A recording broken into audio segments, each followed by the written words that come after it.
Hey everyone, welcome back to Corporate Decoder, the place where we decode the confusing world of corporate finance, and today we've got a filing that is a bit of a reshuffle behind the scenes. So, we're diving into a current report, an 8K filing from Grayscale CoinDesk Crypto 5 ETF. Now, this isn't a quarterly earnings report packed with revenue and profit numbers. Instead, it is all about a behind-the-scenes corporate reorganization. Think of it like a company shuffling its internal furniture to make things run more smoothly or to set up for future growth. The main event here is a corporate reorganization that happened on the 22nd of October, 2025.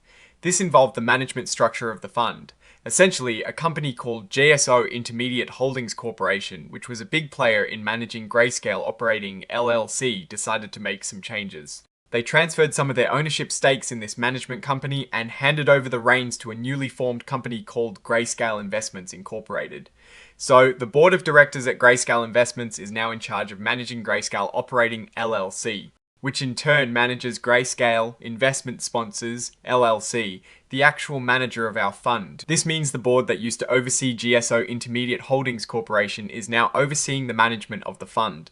The names are familiar though. Barry Silbert, Mark Schiffke, Simon Costa, Peter Mintzberg, and Edward McGee are all on this new board, so it's the same group of leaders calling the shots.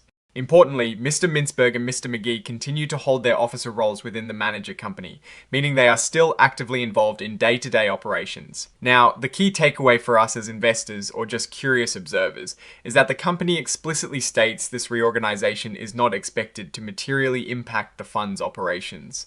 This is good news. We do not need to worry about any immediate disruptions to how the Grayscale CoinDesk Crypto 5 ETF functions.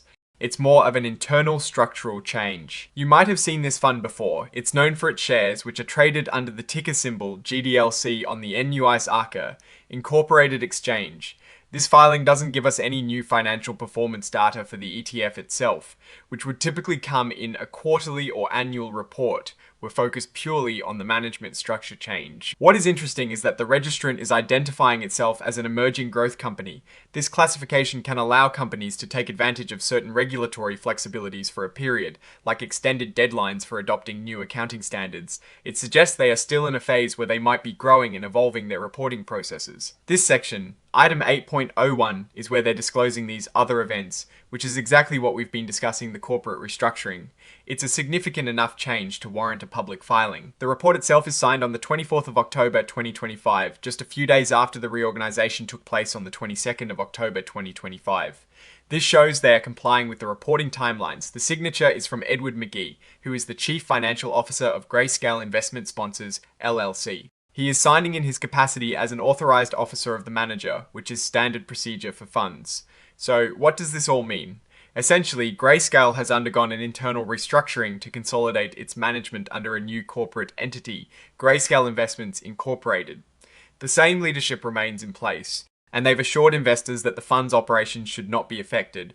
While there are no juicy financial numbers to dissect in this particular report, it's a crucial procedural update that signals a move possibly towards further integration or future strategic positioning for the Grayscale brand. It is like changing the engine in a car while it is still driving, with the aim of making it run better down the road, and importantly, without the passengers noticing any bumps. For investors, it's a signal that the management team is actively refining its corporate structure.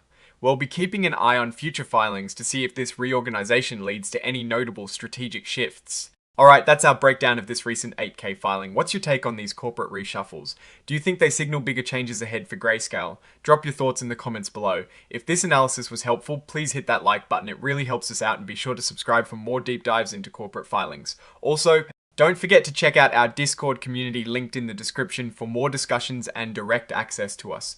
Thanks for watching, and we'll see you in the next episode.